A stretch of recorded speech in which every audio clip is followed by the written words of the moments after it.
Welcome to கிச்சனில். இன்றைக்கி இந்த வீடியோவில் உருளைக்கிழங்கு மசாலா எப்படி செய்யலான்னு பார்க்கலாம் வாங்க.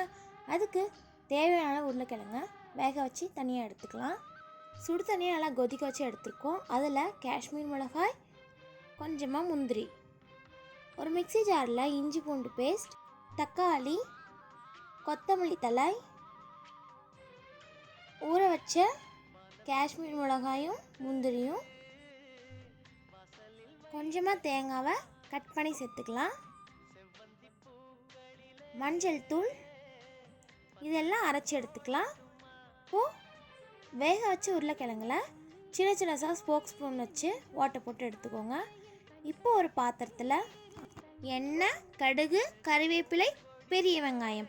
இப்போ ஒரு வானலியில் எண்ணெய் காஞ்ச உடனே நம்ம வேக வச்ச உருளைக்கிழங்க நம்ம அதில் பொரித்து கோல்டன் மாதிரி ஆன உடனே நம்ம எடுத்து வணக்க வச்சு வெங்காயத்தில் சேர்த்து கொஞ்சமாக உப்பும் சேர்த்திக்கலாம்.